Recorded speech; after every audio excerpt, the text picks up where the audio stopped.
I have Marisa Belger here. Hello. Hi, so happy to be here. You're a certified life coach, a women's group facilitator. You've co-authored a series of books that include The First 40 Days, which is such a popular postpartum book for so many moms that I know. It's just like, I don't know if you know Ibu Robin Lim. She was author of Placenta, The Forgotten Chakra. Of course, she's in our latest book, Nine Golden Oh, Months. We cool. love her. Yeah, of Yeah, so course. I interviewed her and she pulled out the first 40 days. She's like, this is a must. Oh, And I was like, oh my God, yes. So it was so great. cool to hear an elder midwife share your book too. Mhm. And yeah, I mean, it's the best-selling guide to women-centric care in the early weeks of motherhood. And most recently, yeah, you co-authored Nine Golden Months, the essential art of nurturing the mother-to-be. Yes. Oh, I was going through your Instagram feed and everything you had to say was just like, yes, yes. Like it seemed like it felt like everything you were saying was everything I always wanted to express, but didn't have the language to. Hmm. And one of the posts, and we'll we'll bounce around certain topics, but one of them you say, when you become a mother, it's as if we walk through this magical portal that unhinges you from your past self. Mm. And I'm a new mom. I'm a first time mom, and I have friendships and relationships. And I feel like becoming a mom, I have let go of them and I feel guilty that I did, Mm.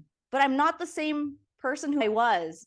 And I feel like obligation to kind of still feel to be connected to these old friends. Mm. So, what are your thoughts around that? Yeah. Well, thank you for bringing that up. I think that especially for new moms with littles who have just crossed over that threshold, we call it the gateway into motherhood, there's this very natural sort of inclination to want to hold on to the past. But as my dear co-authors and I always say, Emily and Han, there's no back, there's only through.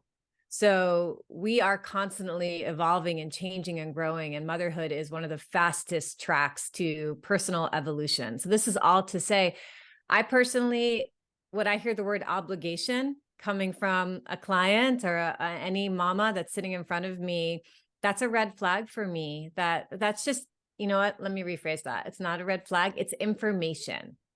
Everything is information for our own inner knowing, for everything is a pathway to getting to understand our truth. And so in this case, your truth may be that you have outgrown some of these friendships from the past, and that's okay.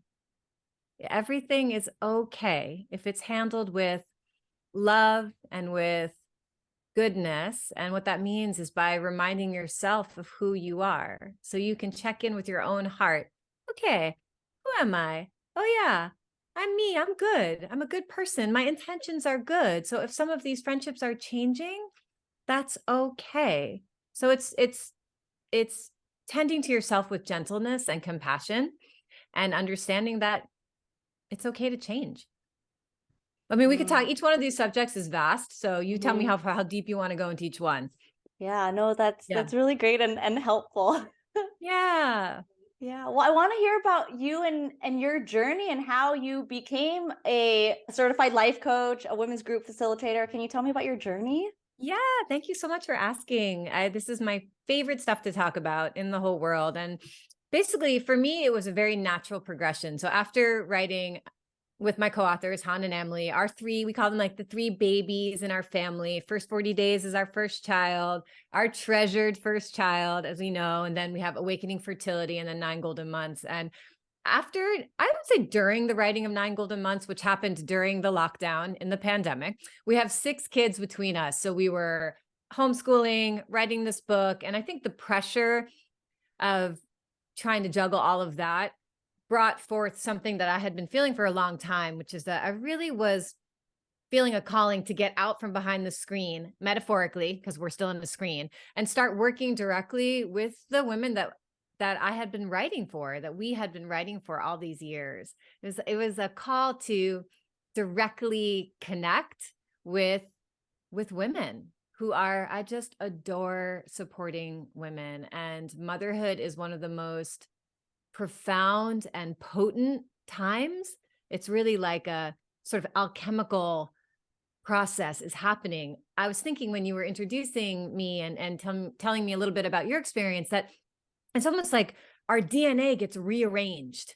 Like we come out, right? We're still us. We're still who the essence of us is still there, of course. And it's deepening and it's enriching, and we're changing too around that core essence. So helping women connect to the truth of who they are and who they are becoming is just such a passion of mine. So I thought, I'm like, what do I want to do? How am I going to get out from behind writing books, which is beautiful, which I'm so proud to have been part of, and start doing something more direct? And then I thought, oh, I can be a coach. I know there's lots of coaches, but I can specialize in motherhood. And so that's how it came to be. Wow. And I feel like it's so necessary. I mean, before I even became pregnant and became a mom, I've never heard of a motherhood coach. And it's so necessary, because I've been going through so many things. And I was on your website, and one of your offerings is you teach women or couples cultivating tools to support you as your marriage or your partnership shifts and changes. And for me and my husband, it has, and it's been hard. It's been the hardest times ever since we've had our child. Yeah. And so can you share like some tools that us mothers can use to support us with this shift between our partners? Yeah. I mean, that's a huge one. And I'll give the disclaimer and say I'm not a relationship therapist. And I've been through this many times myself. I do have 2 children myself too, who are now 15 and 10. So we've been on a journey for a while. This is why in First 40 Days, we have a section that we call, I think it's titled 4 Relationship Saving Questions to Ask Before Baby Arrives. And these are to help partners really understand each other's values when it comes to raising kids, which is really important, right? Like if one partner has an idea that the other one's going to take the majority of childcare, and maybe the other one believes that they're going to go back to work right away, and those are just conflicting. That's logistical stuff. And if that's not discussed in advance or really understood in advance, it can create bumps. But beyond that, there's a deeper thing happening, right? Which is that the family has changed. The structure has changed, where you only had each other. Now you have not only another member of the family, but a dependent little creature that needs so much. And the energy, just by sheer biological necessity, is tips towards the baby, right? And so that can be hard for partnerships. So for me, my guidance is really practicing radical honesty. Like, this is where I am right now. And that takes getting to know who you are. To be able to express your truth, first you have to know what it is. And your truth may be, I'm fried. I haven't gotten more than 3 hours of sleep in the last 3 months. And my capacity to show up for anything other than what's just being demanded of me isn't possible. So I'm going to ask. And this takes a lot of self-awareness. And this is what I understand, that it's not something you just instantly know how to do. It's practice, right? To be able to say to your partner, I don't have a lot to give right now. Can you be patient with me? Can you be patient with us? And, I like to say in my own relationships too, because guess what? Every phase has its challenges. So we're in the teenage phase, which is another rocky road. And I say to my partner, we have to hold on. Like, if we're committed to this partnership, which is okay to question too, but if we're committed, we need to kind of hold on to this bucking bronco that we're on right now, and know that everything changes. Nothing stays the same. So it's hard right now, but we know that after every contraction is an opening, and then there'll be another contraction, right? I'll stop there. You can tell me what you think. Wow. It's a lot. Yeah. And I know it's a practice. And Yes. like you said, an awareness. And I'm starting to see it as the observer. Yeah. Can you share like a practical tool? Okay, because I'll just give like a specific scenario, right? It's like me and my husband, we both work from home. I work very part-time and I'm always with my son. I don't want to do any daycare because I am my child's first teacher and I'm exclusively breastfeeding. And but I am counting the minutes that my husband's going to get off because I want to be relieved. Not like I don't want to be with my son, but I would love it's mentally, emotionally Mm-hmm. taxing and I would rather go do the dishes. Can you just watch him? Don't do the Mm-hmm. dishes for me. I want to do the dishes. Mm-hmm. Mm-hmm. And so is there like a practical tool? Like, I don't know if that really was a question, but maybe like you said, just to verbalize, but just sometimes feel like we're not on the same page. Yeah. So with the relationship challenges, yes. Well, first of all, the first thing I want to say that feels really important, a lot of the work that I do with women in a coaching capacity is really foundational. So we have to start from the bottom, which is like first understanding that there are some basic tenets to being a supported, grounded mother in the modern world. And one of them that's key for me is an extraordinary amount of self-compassion, well, like deep. This is like beyond self-love. So I encourage the mothers that work with me to really turn, I'm going to connect this to your relationship. So just hold on. So to really practice turning all of that, the love and the tenderness and the understanding, the patience, the compassion that you experience for your child, which we know is unlike anything your heart has ever experienced before. So you have a felt experience of what it's like to experience the most profound degree of love and tenderness. My ask for my clients is that they begin to turn that on themselves. So a lot of ease and a lot of gentleness turned towards yourself, which is understanding that I'm not able to show up the way perhaps even my partner wants me to show up right now. I'm not able to show up the way I want to show up right now. And you know what? It's a lot of this gesture and this gesture. It's okay. I have a young child and I'm doing the best I can in every moment. So I say this because that foundation of gentleness and self-gentleness and self-compassion is key, is first.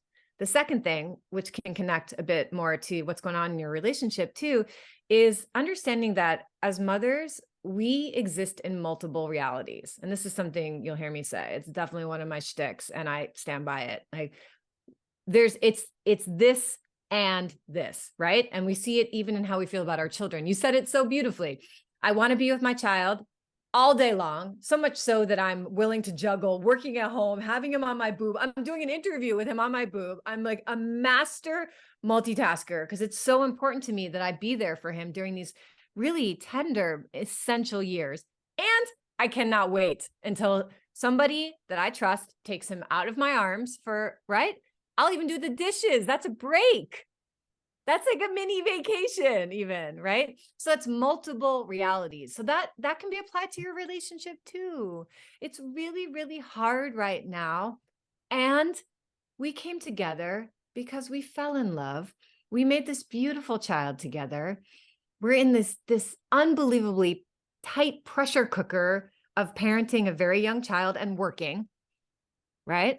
So let's just remember that these things are happening at the same time. So it's just, again, it's opening our perspectives. You know what I actually use? I use this example of like, you know how we hold our baby in our arms, right? And we hold the ones we love in our arms, and our baby's our first one. Well, the invitation here is to open the arms wide, to hold these multiple realities, to hold all of the things that are happening simultaneously. And the thing about being mothers is that we're superheroes and we actually have the capacity to hold more than anyone else on earth. I'll pause there. You can tell me what you think. That is good stuff. Good stuff. Dang. Yeah. I love everything you had to say about that.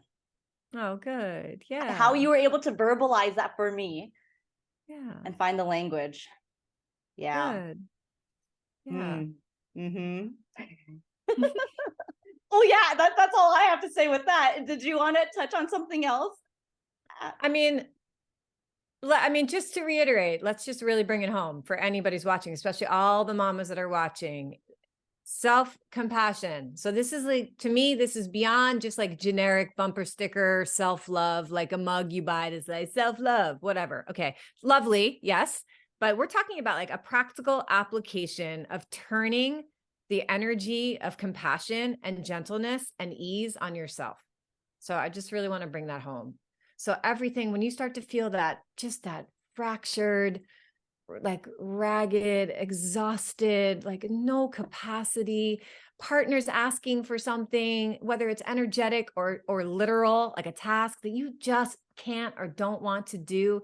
It's think about how you would treat a dear friend if they were having that same situation. Think about how you treat your child when they're hurting, right? That's the same energy that we can give to ourselves. So I really want to just like bring that home because that's super, super important. And no other change can happen if we don't come from a place of gentleness with ourselves first. So that's it. And then multiple realities, right? We're existing in more than one thing at the same time, which no one teaches us. No one. My mom didn't teach me that. It's like black or white. It's this or that, right? And so I'm saying, you know what? You're allowed to not like motherhood and at the same time have it be the best thing that ever happened to you. But you're just not given a lot of space to say that. So I really want to create the space where women can say that. We go into a safe, I call it the vault of sisterhood. We enter this safe space and you can say anything. And it's so important to be able to say it. What's a common challenge or struggle that you see women come to you with? Yeah, great question. Such a good question. So what I really see in my clients, there's two main themes that are coming up for right now with the women I'm working with.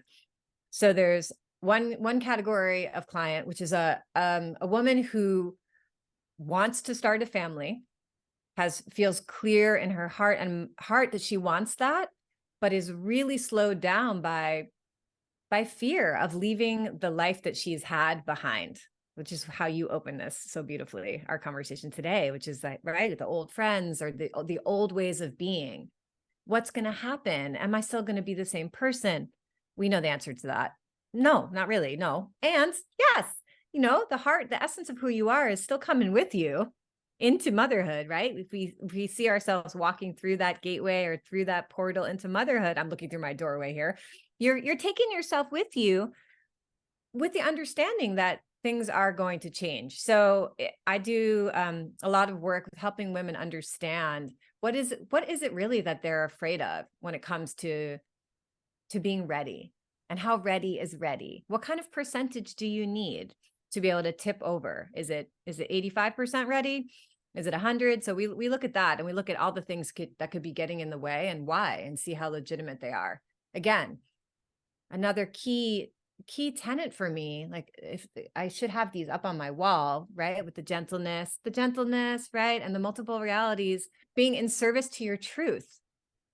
We are all in service to our truth. That is what's going on. So we have to discover what that is first. And that takes a journey of self-discovery. That is also a lot of the work that I do with my clients. So meaning if a woman is on the fence about whether or not she's ready to have children, she has to understand what her values are, what's true for her, what's most true for her. And then from there, can make a big decision like that. So that's one thing I see. And then another really big issue I see with women is, and it's classic, it's just been modernized a little bit, which is I am called, either I have a responsibility financially where I have to go back to work, or I have a real calling that's mine, where I have a gift or an offering that I want to give to the world through my work. And I'm really tripped up about how to do that and still be super present for my child or children, right?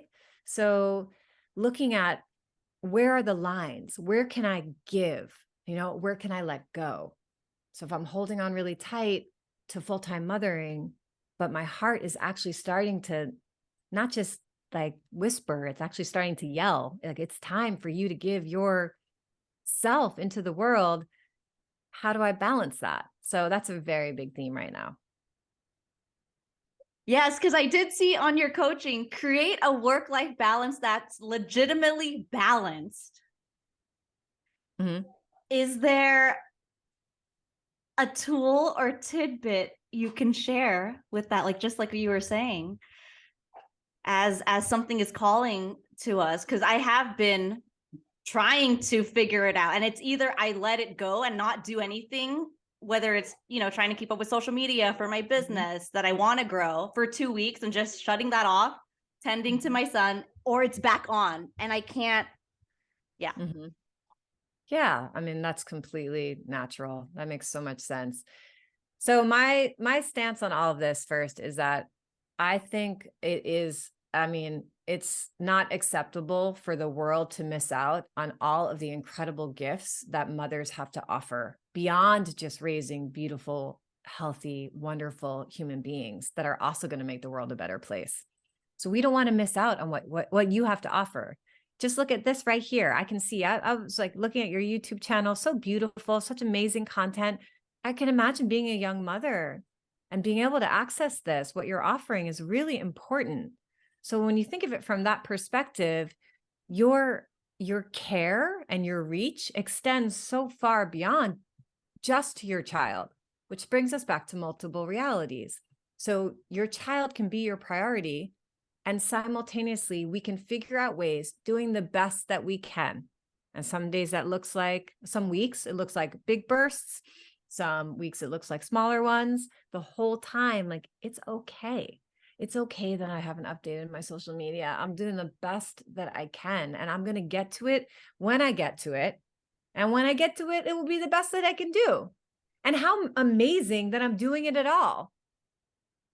Which also, Emily, I do want to say too, like, there's a level of just superhero amazingness that's happening with mothers that I don't believe is being celebrated enough. The fact that you could sit here, right, and have your little one in your arms or like on a boob and still be willing to do this is quite magnificent. I don't know a lot of human beings that can do that. I mean, I think that mothers and working mothers and artistic mothers are superheroes. So you asked for an actual tip. I didn't forget that. I didn't forget.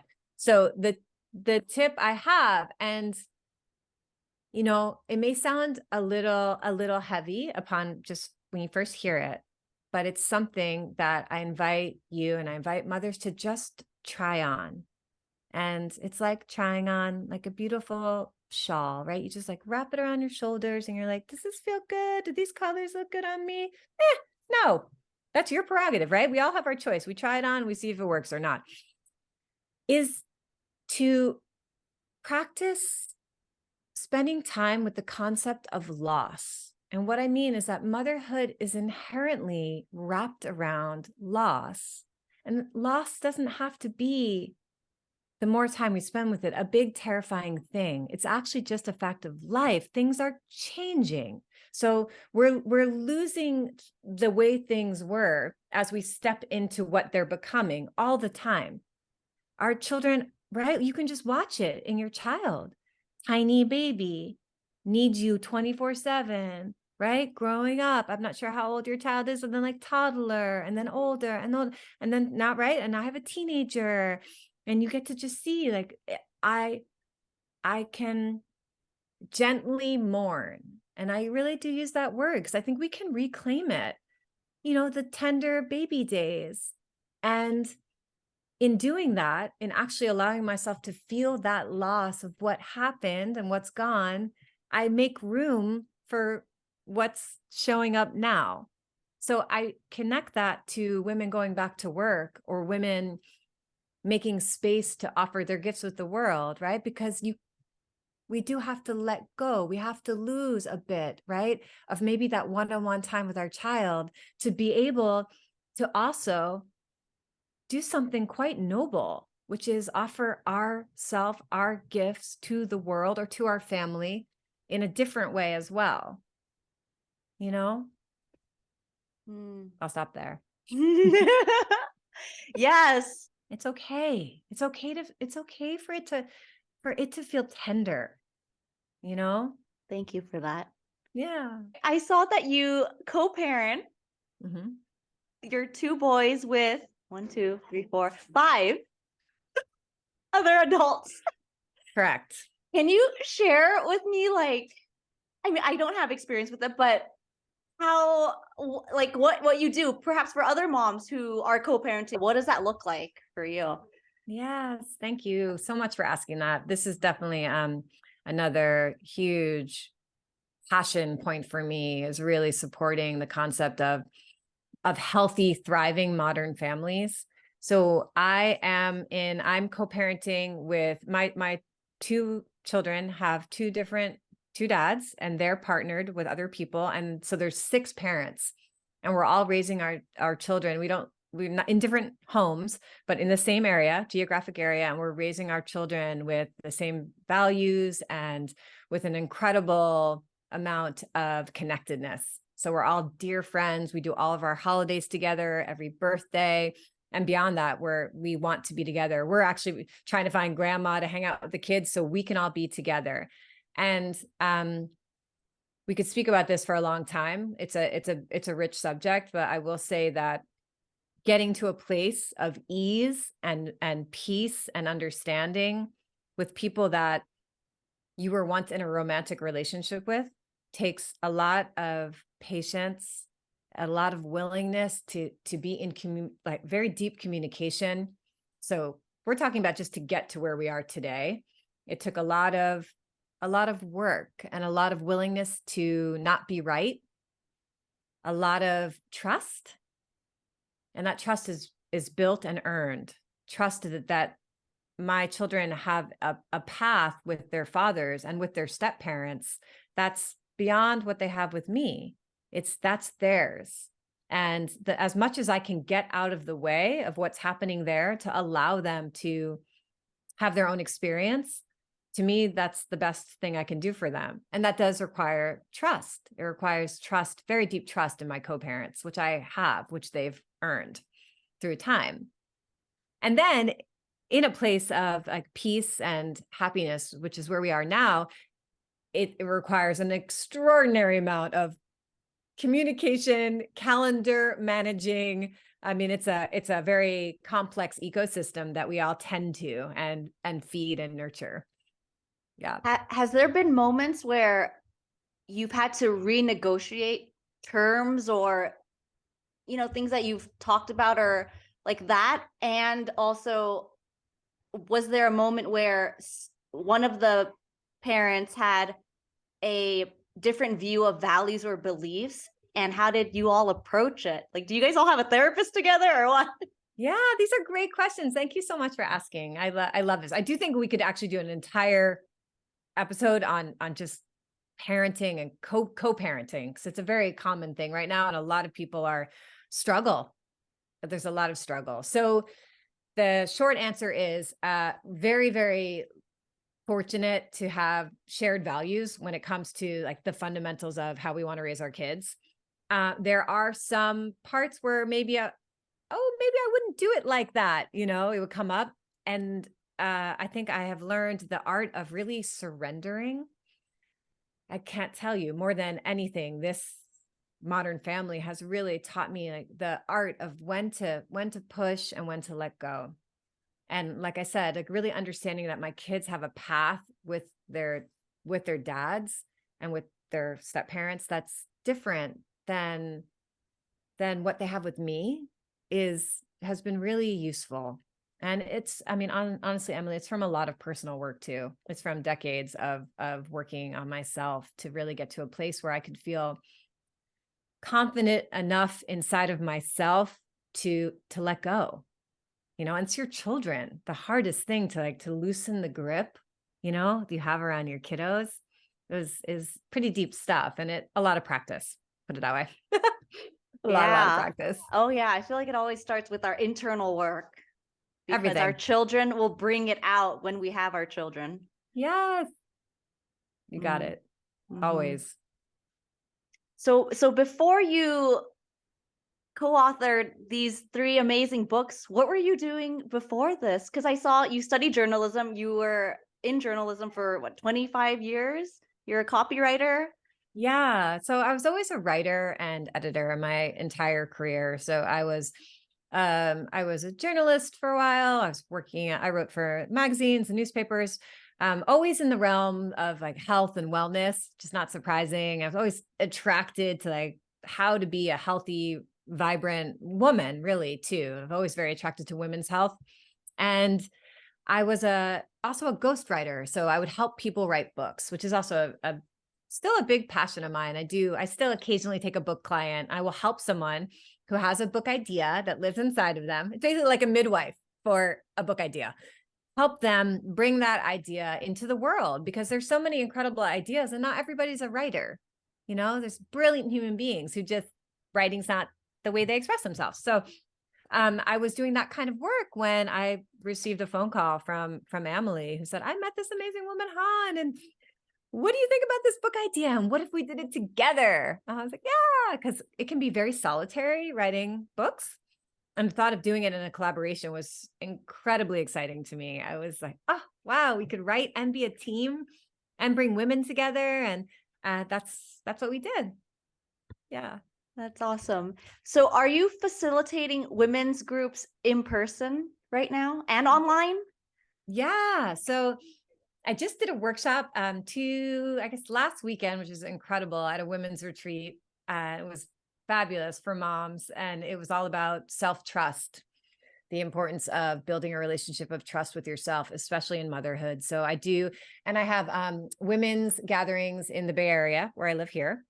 And I have done a series of online groups as well. And I'm just about to birth, no pun intended, another one soon too, which is going to be a group experience for women online on Zoom. But I love working with groups of women. I think it's a fabulous thing. Oh, that's so great. Yeah, I think it's so important that women do share space together. I just started doing women's circles here at my house, and it's just amazing how much comes out of all of us, how much wisdom can be shared and stories and tears. Yes. Yeah, 100%. I love that you said that. You know, it's ancient. We have been sitting in circle together since the beginning of time. And I always say, like, when I'm sitting in a circle of women, you know, the details of our stories may be different, but the heart of what we're experiencing is deeply relatable for everybody. Do you notice that, right? In a circle, like there can be a 70-year-old woman, right, with like 20 grandkids, and there can be a 15-year-old girl, and like we're all tied by this web of sisterhood. And it's really beautiful. And I Yeah. also saw you've gone to Burning Man how many times? Oh, wow. You're great. You've done your research. I love it. This will be my 15th year this summer. Mhm. What drew you to your first Burning Man?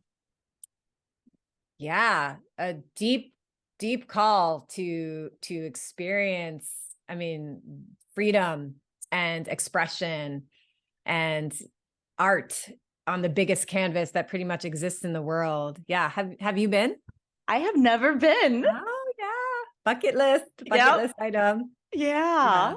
Wow. Was there out of 15 times, every time is there, maybe not every time, but is there an experience that is just like, I don't know, transformational, whether it's meeting new people or an experience you've had there? Yeah.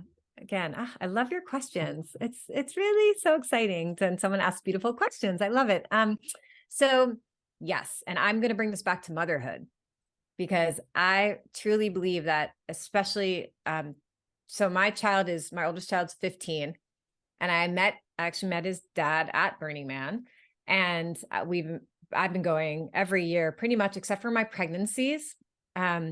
To Burning Man. In the beginning, I was adamant about not taking the kids because it is a time still for me to deeply recharge my batteries. And so for me, what that looks like is being able to access a sense of freedom. And from that can look like riding your bike across this beautiful, open desert expanse alone, right?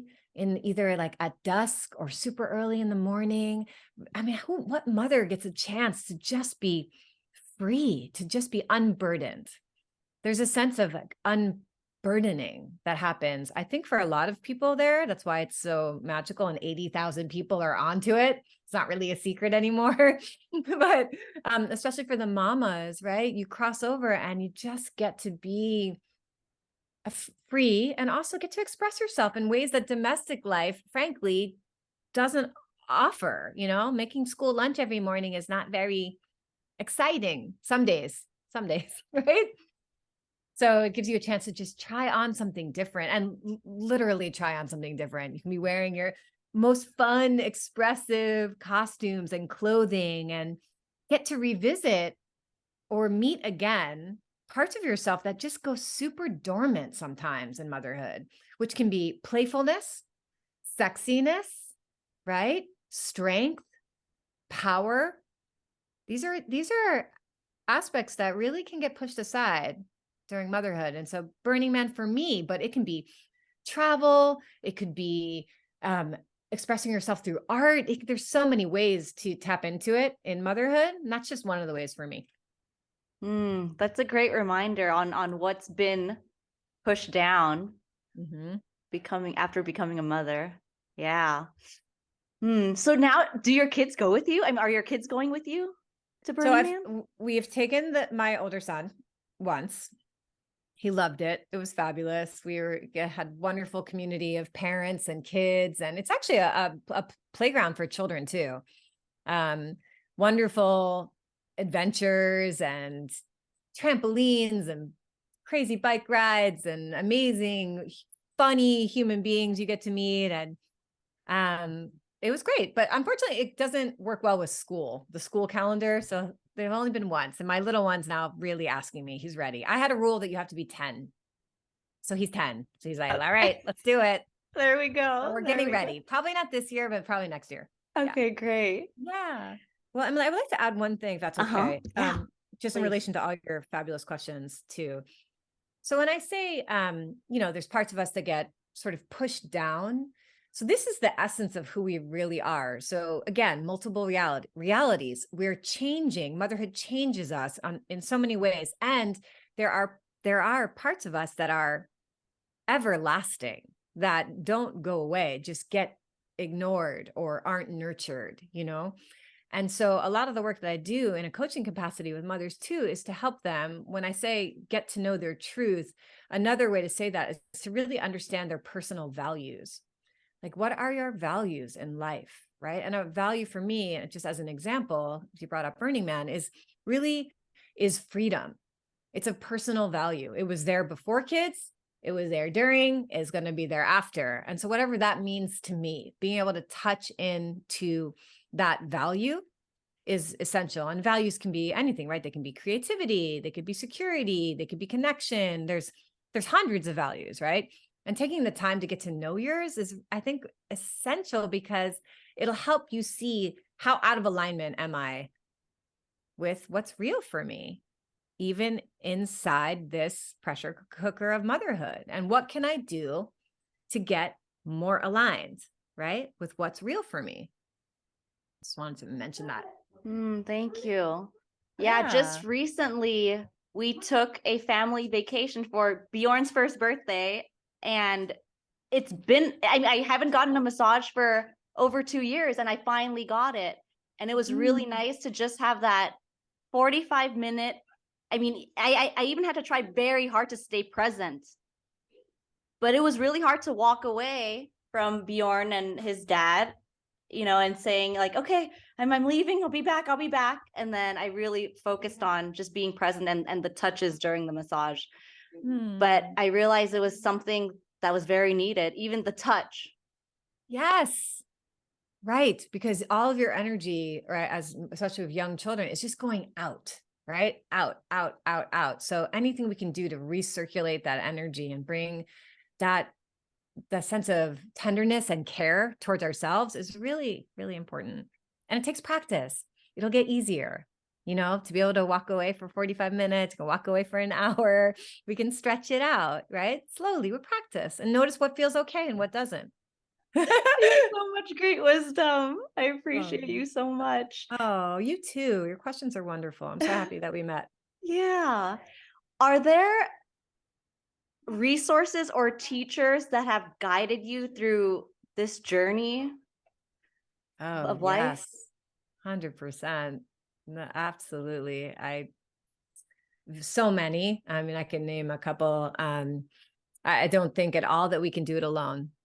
We absolutely cannot do it alone. We need help. We need teachers. We need mentors. We need support systems, right? There's so many different ways to get it. So I've had, incredible therapists and coaches and spiritual counselors and guides. And I have a very, like, I'd say a pretty profound personal spiritual practice and meditation practice. I'm a yogi. I've been practicing yoga since I want to say for 30 years in a dedicated fashion. One of the teachers that always comes to mind that I recommend is Tara Brach. You might know her. Yeah. Mhm. Yeah. Super well known, but I cannot say enough good things. I just think her books are beautiful. Her podcasts are so accessible. Really, really recommend them, especially to busy mamas. It's so easy. Just put headphones, doing the dishes, walking the baby, and she'll take you on a journey, an inward journey, really helping you create more capacity to be increasingly more present in life. And I think that's just a wonderful skill set. She's helped me. I've never met her personally, but I consider her to be one of my most profound teachers for sure. I've heard great things about her meditations. Beautiful meditations. Yeah. Highly recommend. Okay, that's great. Well, can you share with me, I mean, you're a writer and you have 2 kids that you co-parent with, and tell me about can you share your morning routine? Yes. Again, a great question. So important because we must, as mamas, right, fold in. And that's really the verb I like to use, like weave or fold in pockets, little pockets of spaciousness and stillness. Cause I think it's deeply unrealistic. I really am a realist too. To ask a mom, like, can you go meditate for 3 hours and just like clear? Come on, just you have to connect. She's like, what are you talking about? I can't even, if I get a minute, I'm going to close my eyes and maybe rest. Like it doesn't make any sense. So I like to be practical. And so that means where can you fold in pockets of stillness? Because we can't get to know ourselves if we don't get still. And we can't get still if we don't slow down. So looking at ways that we can pump the brakes on how fast everything is moving. So the morning is a beautiful time. And I love that you asked that question. So for me, it is a priceless moment of my day. And I want to say sometimes push myself to get up before my kids wake up every single day to have at least 30 minutes, but often an hour of quiet. And so that will look like a cup of my favorite mushroom coffee. It will look like meditating with my dog, my Chihuahua named Frankie, together for probably anywhere from 20 to 40 minutes. I try to read one paragraph, realistic paragraph of a text that is going to help me grow, feel more connected. I'm obsessive. I actually have a book problem. Like I can't stop acquiring books. So personal development books. So I'll take a text, like a Tara Brach book, perhaps, and just like read a paragraph of it, sit with it. And then boom, then we wake the kids up and move into the day. But I had that grounding time. And when I don't have it, woof, all day long, I just feel just off. It's like I'm catching up all day long because I didn't have that time for myself. Thank you for sharing that. I love Yeah. that. Just a And I will paragraph. say to Emily, it doesn't have to be in the morning, especially with young kids when the sleep schedules are. I mean, I have a friend who just had a baby. I was like, so when is she sleeping in any rhythm yet? I don't want to say like, does she have a routine? Because I know she doesn't, because I know this friend and it's great. No worries, whatever feels good for her. But just whenever you can fold in a little pocket of stillness. So that could be in the car when you pull into the driveway before you open the door and get out of the car. It could be 3 minutes. 3 minutes. It can be in the shower. You know, it could be, it can be while washing dishes, but I tend, like, if you really want to drop into yourself, giving yourself a moment where you're not doing a task is really ideal. So just noticing, like, where can I like fold in a little pocket of stillness, you know? I need that reminder. Yes. Folding in a pocket of stillness in my day. Yep. And I do have that. I can find that. 3 minutes. Good. And just really realistic. 3 minutes. Again, super gentle. 3 minutes, no pressure. And then you're a minute and a half in and it doesn't feel good. Stop. No one's judging you. No one's watching. It's okay. You'll try again later. You'll try again tomorrow, or you won't. And that's okay too. You know, it's just really gentle. Yeah. So because you're a writer, do you highlight and underline your books, or do you keep it, like, what do you do when you read your books, all the books you have? I love these questions. I'm serious. I really do. I'm not just saying that. Yes, I do. How did you know? I do. I have to. And I have to do it in pencil or a light pen. And it's like it doesn't go into my brain and my heart unless I underline it. Wow. So you don't highlight? No highlight. I just use a pencil. Do you ever erase it? Why do you do a pencil? I don't know. I think there's a bit of me that feels like it's a little softer on the book. So on the book itself. So later, if someone were to look at it, it wouldn't be that distracting. It still is going to be, but you know, maybe it maintains a little bit of the integrity of the text. Doesn't really, but probably, but I just like it. Also, yeah, sometimes I do erase, like maybe no. Cause I write notes on the side too, on the margins. Okay. Yeah. Do you read something once and then reread it again before going to the next chapter so you can really sink it in? Like, what do you do? Yeah. So just like tackling only a paragraph, say, or a page, right? Being really, really realistic and making really micro goals, right? The micro goal is the best, I think, for all human beings, but definitely for me. The underlining, so I read it once, and then if it's jumping out, I'll go back and I underline it. And as I'm underlining it, I'm reading it again. And I'm noticing we know the difference, right? You can read with your eyes or you can read with your heart, right? And so I notice the difference, and that takes slowing down. All of this is like pumping the brakes, really slow, right? It's okay. You read if you read one sentence and it touches your heart and you're a mom of a young child, you're a superhero. Amazing. I can't even believe we did that. I'm serious. I can't even believe that we make time to do anything else than, right, when the baby is going to cry in a minute or you have to go make breakfast, or it's pretty miraculous. Yeah. I'm very into celebrating like all of these little victories. I think it's super important. I love it. Yeah. And one more question about your books, because you love books. Can you share? I'm so curious with what you read. Like 3 books aside from the Tara Brach books. 3 books that you're loving right now, or that it's like a must that someone should get. I'm just looking around for a second because they're all stacked everywhere. So, is it in bad form to get up? No. This is grab one. No, it's right here. I love the rawness of this. I want to show you. Yes. Hold on. Yeah. This one's been blowing my mind. Womb Wisdom. Highly recommend. This is all about the energetic power of the womb. So the womb, not only as an organ, right, that physiologically holds the baby, but as the power center of creation for a woman.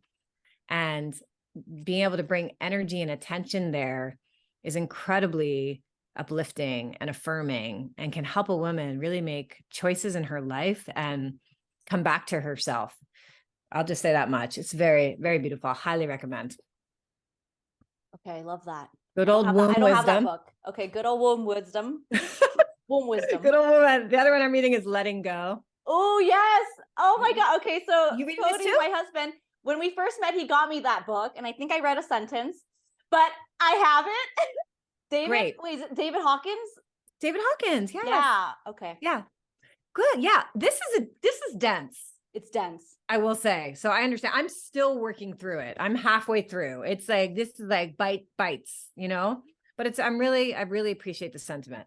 That's so cool. They gave it to you. And then I'm reading this one. This is another, these are all very kind of on an academic tip right now, but this is No Boundary by Ken Wilber. Have you heard of this one? Yeah. Do you know who Ken Wilber? Have you heard of him? No. Oh yeah. He's like a modern spiritual philosopher, one of the most profound philosophers of spirituality, really looking at Eastern and Western philosophies, and then combining them into this one approach that's quite interesting, I think. So Eastern and Western approaches to personal growth, working on this one. This is the paragraph a morning. Those are my 3 right now. Thank you for sharing that. Thank you for asking. Yeah. And then I always have our 3 books here too. Always just like referring to them, and yeah, putting a lot of just love having them nearby. Oh, awesome. Well, I'll finish with one more question. My target audience, they're moms, specifically first-time moms, because it's I'm going through this journey myself. So what's one thing you want to tell a first-time mom? One thing I want to tell her. Okay. Yeah, I want to tell her that what you are experiencing is a really big deal. And what you have been through to get here, creating a human being and bringing a human being into the world, is the most magnificent feat. And it's not celebrated enough. So right there, you are magnificent. And what you are experiencing in your own heart and mind really matters. You really, really matter. And not to forget that, because it's so easy to get lost. That's what I'd say. I mean, among 1 million other things, but that's the key. You matter. Yeah. Oh my God. Thank you, Marisa. Yeah. That's it. I know when I visit a new mom, I just want to I'll hold the baby, whatever she needs. I just did 3 days, and we can wrap up, but 3 days. And my friend had a baby in her 40s. It was really amazing, like just a dream come true. And I was supporting her for a couple of days, like on a postpartum first 40 days capacity. And I was holding the baby for her and making meals and all that. But really what I was doing is looking in her eyes and asking her, how are you right now? What's going on with you right now? Where's your heart right now? And I could just see, like, just asking that question to a new mom, to a mom in general, you can just feel the heart just soften. And it's profound. I mean, that's the first 40 days. That's the whole essence of the first 40 days, our book. And it's amazing to just experience it in real life with real moms. Yeah, that's so helpful, because even myself, sometimes I don't know what to say to a mom that just gave birth. I hesitate because I don't want to say the wrong things, because I kind of forgot what I was asked, but that's helpful. That's a great reminder. Oh, yeah. Yeah. Oh, thank you so much for these questions. I appreciate it so much. Thank you, Marisa. So currently, are you taking new clients right now? Yeah, I am. I definitely am. Yep, I'm expanding my practice and meeting with new clients. And if anyone wants to have a conversation, we can always have a free call. I'd love to get to know you and just see what you're working with. And yeah, what's up for you? I'd love it. Great. Thank you again, Marisa. I'm so happy we could connect. Me too, Emily.